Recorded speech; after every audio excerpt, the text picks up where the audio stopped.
Hey guys, not to be the prophet of doom and gloom, but I was just checking out Florida and like the Key area. If any of y'all down there, you might want to be careful because I noticed if you look here, if you zoom in, you're going to see that they have these T-storm warnings. And then also I know there's going to be some action down here. And that can easily turn into tornadoes, so that's one thing to take a look at. Let's unzoom that. Or actually, I wanted to take a look at the enhancement, the vibration or vibrance, and what that does is you can see the actual temperature change. And what I'm thinking is when these two converge, where you get the little vortex. So that's what you need to watch out for. So if I would say, Fabio, if y'all are gonna run out there with your for your morning jog, I'd wear more than your banana hammock. You know, because you might get tossed about. All right, talk to you later. Live. This is One for the Record. I'm Diana, and today is April 21st, 2012. It is Saturday evening, and here's your update for today. It looks like the screen is moving especially slow tonight, so sorry if my lips don't match my video. I guess that's Bright House for you. Alrighty then. Let's go on to the watchers. Here we go. Let's see, we got a guide for sky watchers. The Lyrid meteor shower is tonight. So heads up. Heads up. Beautiful meteor shower is going to go tonight.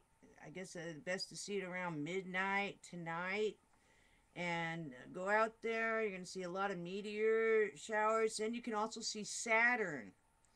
Saturn is going to be very bright. And then later tonight, Mars is going to be real close too. So if you amateur astronomers out there, go on out there.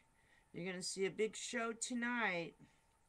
Also, a series of minor CME clouds are going to hit Mercury, Earth, Mars on April 22nd.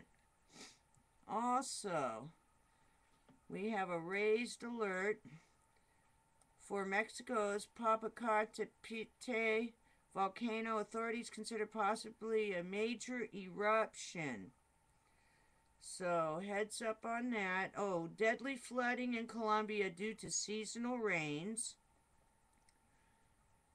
And Tokyo faces a 70% chance of severe quake in 4 years.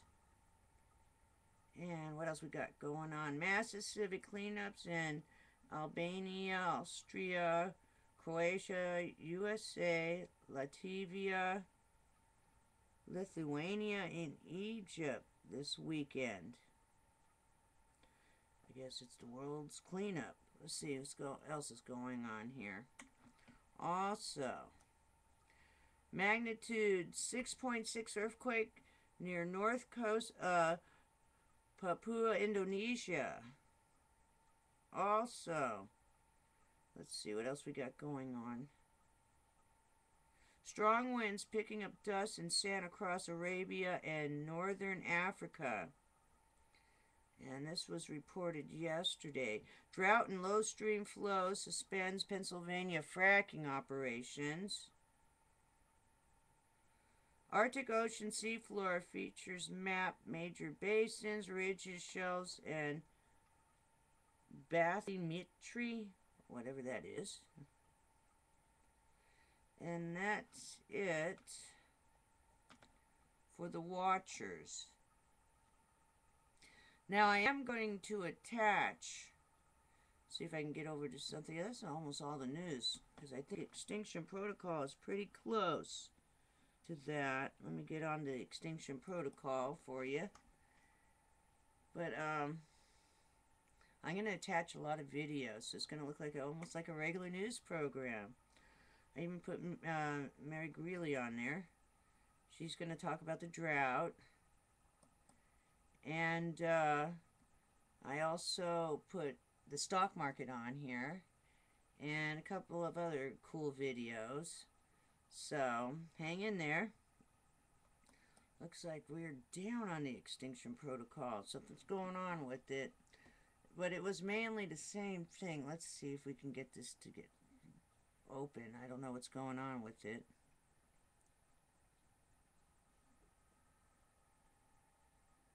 Okay, let's go up here.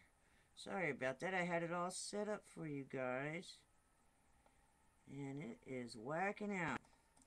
Also I had an electrical storm, and a couple of my TVs went out. It was bizarre. Okay, here we go. Extinction protocol. Look how fast that was. It's already on the screen. Ready to go. It begins again. South Sudan's oil facility bombed by Sudan.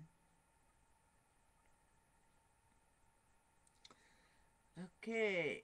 New Zealand geologist finds large seismic event trigger Taupo supervolcano eruption. Okay. Dollars and cents. Eurozone debt crisis far from over. Greeks turn to barter system to survive. Everyone keep that in mind. Money is the middleman. Remember that. That's a Diana saying. Money is just the middleman. So if you cut out the middleman, then you just barter straight across the board, huh? Let's see what else we got going on. They talk about the Lyrid meteor shower. And also on that YouTube video, it states the Cassini space probe, which is going to Mars, it's going to be searching, and this is from NASA, it is going to be searching for ancient life on Mars. Can't believe they actually said it. Wonder if I can get it to where it would say it. Let me see here. If I play it. Here we go. Let's see if I can get it just to that point where it talks about Mars as we're continuing. I don't know if it will. No, I don't think so. I think everything's running very, very slow tonight. Could have sworn in Florida I did hear rumbling and weird noises around midnight, and that's in the Space Coast, so I don't know. Heads up. There was also in Orlando, on April 6th, there was Orlando. I had written it down because I was kind of freaked out. I could hear something weird rumbling, and I wish I had a... See, I cheapened my cell phone, so now I don't have video on my cell phone, or I would have tried to shoot it, but I couldn't do it. So, okay, in Athens, Greece, they on Strange Noises, April 6, 2012, Athens, Greece, Orlando, Florida, in New York, in the Bronx.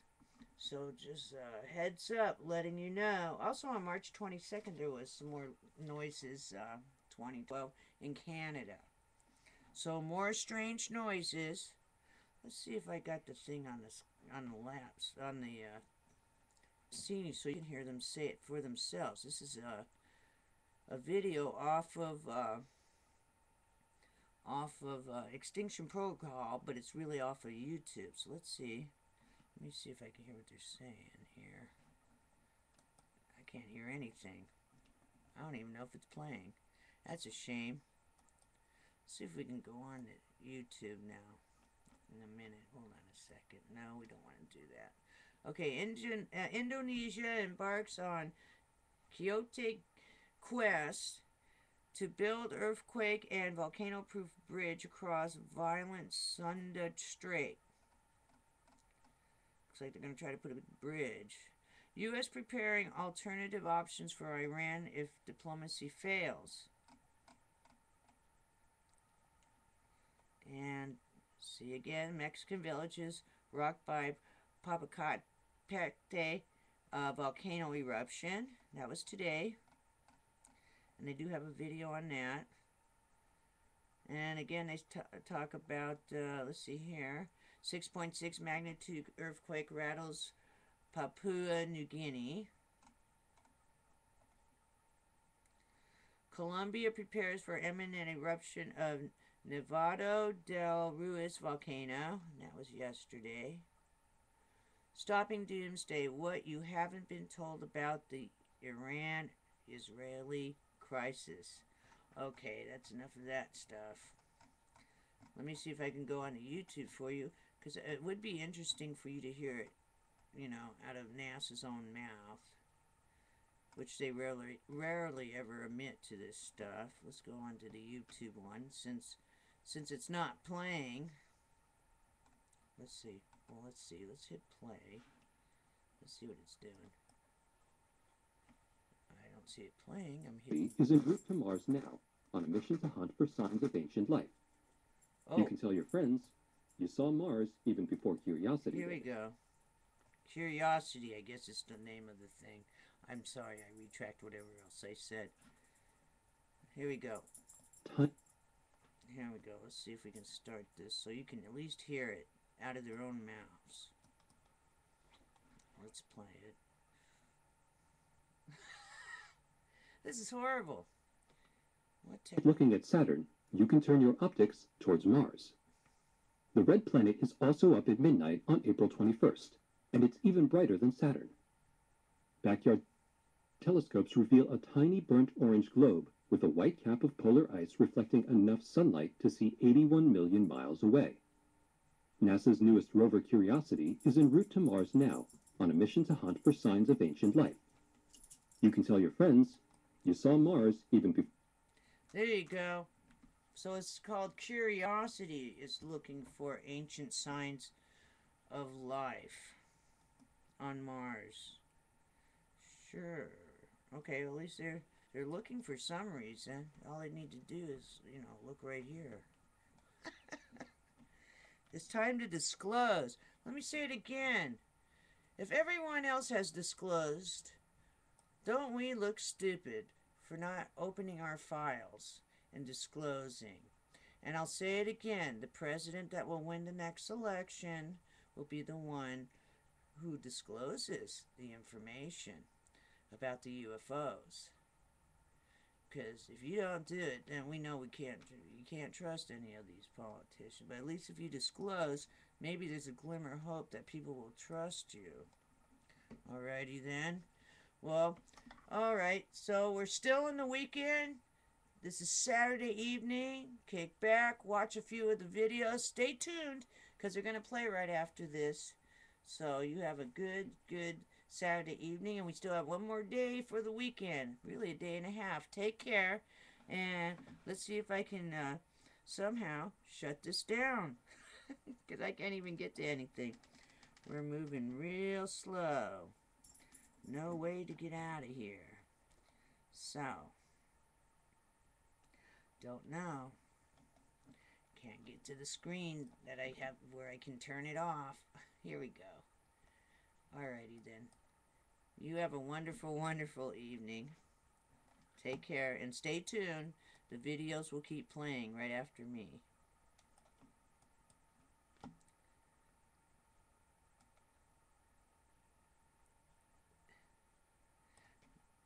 My goodness, look how long it takes me. Man. Hi, Mark Gordon with GoldenTicker.com on Friday, April the 20th, 2012 with a market forecast. This is the NASDAQ Composite Index. This is the home of many of the growth leaders. Very important index for us to watch. We're down about 1/4% today on Friday. And what's really interesting about the NASDAQ is the last couple of days we have seen some above average volume, some heavy volume, 3 down days in a row, trying to find support here at the 50-day moving average and closing below it.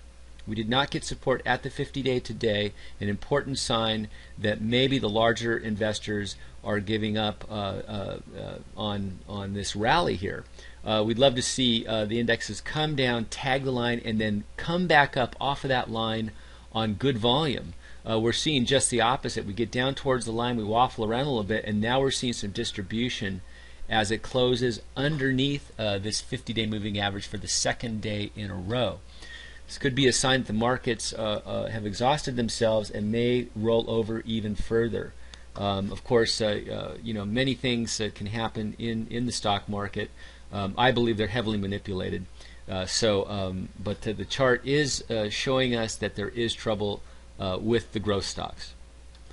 And when we go to a weekly chart, we can see that we have closed now below the 10-week moving average, this blue line, and this is the first time that has happened since the breakout back in late December. So another key sign, and we've had two distribution weeks where the market has fallen on increasing volume. So this is our third down week in a row, only off about 1/3% for the entire week. So a tight close here, but still underneath the 10-week moving average. You would have expected the large investors to keep this market propped up, keep it psychologically above the 10-week line if they felt it was going to go higher. So I'm seeing a little bit of dissension in the NASDAQ. And we look at the QQQ. This is the NASDAQ 100, a bit more concentrated on the growth stocks.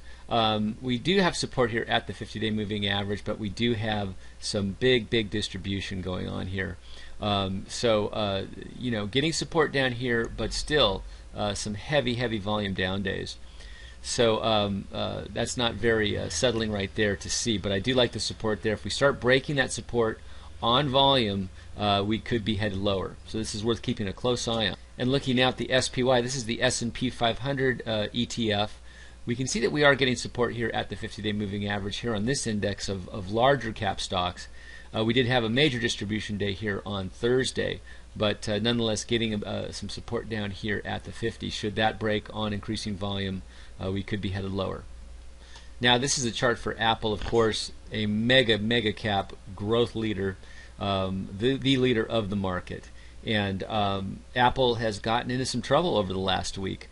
We had hit a peak of 644 and came down very quickly within 4 or 5 sessions and got down here at the 10-week line. This is the 50-day moving average, which corresponds. Actually, if you look at a weekly chart, it got right down to the 10-week and then bounced up on good volume, which is what we want to see. But now we've fallen back the last 3 sessions. And today was a distribution day. That fall came on above average and increasing volume. We are back down here at the 50-day moving average, so far holding above it, but a lot of selling going on, lots of shares trading hands here, lots of movement in Apple, but when you add the up and down volume, you're going to get a negative result here. So the momentum on Apple is down now. You can see that in the MACD.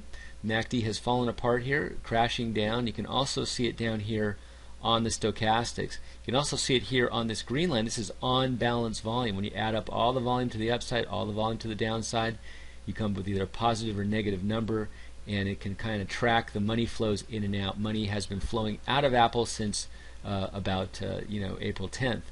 So Apple not looking good here. But so far it is holding. There are large investors trying to hold it above the 50-day moving average, knowing that that is a psychological level. But should Apple slice through that on some big volume, this market and Apple could be headed lower. Next stop, of course, would be down here at about the $500 level at the 100-day moving average. Let's hope that doesn't happen. Wanted to show you Chipotle Mexican Grill, a leading growth retail restaurant stock here, slicing through its 21-day moving average on huge volume, the most volume we've seen in a long time. Not looking good here, down 2.67%, and slicing this and closing below it, this red line, the 21-day moving average, first time that it's closed below that since mid-December when a lot of stocks broke out and started running. So Chipotle probably headed much lower, maybe down here to the 50-day moving average at about the 405 level. So the markets are in a correction. That means that there's been a lot of distribution, which is institutional selling, and we spotted this weeks ago and started to get to the sidelines. It seems to be gaining a little bit of momentum here to the downside. This is no time to be adding new purchases, in my opinion. It's time to basically batten the hatches, take some profits off the table on your weaker acting stocks, and let's see how far this plays out. Nobody knows how low these markets can go on a correction, so it's best to just keep the powder dry and wait for a convincing follow-through day, which will signal a continuation of the uptrend in the markets if and when that happens.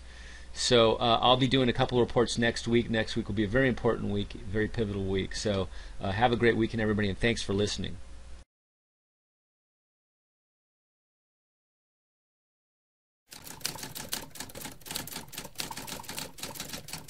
Hi everybody, today's April 21st, 2012. Something else that the media is not talking about, but the farmers do know. U.S. in desperate need of rain. My son builds grain silos for the farmers for some company, and normally this time of the year they're already in full bore swing of working. The fellow that he works for, the company, actually had to lay off everybody because the farmers are not building any new grain silos. There's talk that there will not be any grain to put in them. Believe me when I say this is a serious situation. In your potentially troubling environmental news of the day, there are only 2 states in the United States that aren't experiencing abnormally dry or drought conditions, meaning that the country is the driest it's been since 2007. Congratulations, Ohio and Alaska. You're totally drought-free. A almost dry, mild winter has put nearly 61% of the lower 48 states in abnormally dry or drought conditions, reported USA Today, Dole Rice. Using information from the U.S. Drought Monitor, that's the highest percentage of dry or drought conditions since 2007, when 61.5% of the country was listed in those categories. If you can't remember what happened in 2007, remember that weird NASA diaper-laden love triangle? Well, there were severe energy implications because of the drought, and California wildfires sparked out of control, killing at least 14 and destroying at least 1,500 homes. So yes, mirroring 2007 drought conditions isn't a good thing. Eyes are on Texas and South, which are still recovering from a $10 billion of agricultural losses and those awful wildfires from last year. And if you look at the angry looking map below, it's basically the color of terrible acne, which is not a good thing. Despite Texas' wetter than usual winter, the state dropped from 100% in the 4 categories of drought in late September to 64% this week. Much of the western Texas remains in extreme to exceptional drought, reports USA Today. According to the Associated Press, Rami Plushnik Masti, Texas seemed to have learned from last year's drought and are planning to implement precautions, like water restrictions in major cities. But AP mentions a giant troublesome problem. One obstacle looms over many of these efforts. The state can make elaborate plans for water needs, but has no authority or tools to ensure the plans are actually implemented. And like I said, if the farmers are not building grain silos because they think there's going to be no grain to put in them, and then you have the snowball effect of jobs, higher food prices, etc. So giving you a heads up, be prepared. Already many people are out of work because of this. Alright, bookmark my site. I'll keep everyone up to date. Please stay safe, and I'll talk to you later. God bless you all. Bye.